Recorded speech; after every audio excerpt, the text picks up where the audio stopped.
একটা ইন্টারেস্টিং জিনিস বলি, আপনি যারা 1 বছর নামাজ পড়ছেন প্রায় 10,000 বার সূরা ফাতিহা আল্লাহর রহমতে পড়ে ফেলছেন। 10,000 বার। কাউকে যদি আমি বলি এই 10,000 বার সূরা ফাতিহা পড়ো, কিন্তু কবে না এটা কি সম্ভব?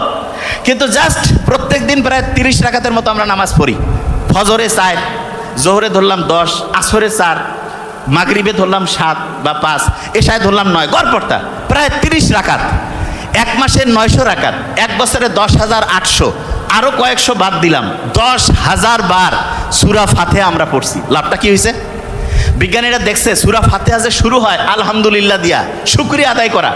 বিজ্ঞানীরা বলতেছে প্রত্যেক দিন সকালে উঠে তুমি যদি শুকরিয়া আদায় করো যে হ্যাঁ আমি ভালো আছি, তখন আমাদের শরীরের মাথা থেকে শুরু করে প্রত্যেকটা অংশ অ্যাক্টিভ হয়ে যায়, খুশি হয়ে যায়। যেমন আমি যদি বলি এই ছেলেটার খুব অসাধারণ ব্রেন, এই ছেলেটা অসাধারণ কিছু করবে, মনটা চাঙ্গা হয়ে যায় না? এইরকম যখনই আমি আল্লাহর কাছে শুকরিয়া আদায় করি, আমার শরীরের মাথা থেকে শুরু করে প্রত্যেকটা অংশ অ্যাক্টিভ হয়ে যায়, খুশি হয়ে যায়। এবং এরা যখন খুশি হয়ে যাবে, যে কেউ খুশি অবস্থায় বেশি কাজ করে না কম কাজ করে?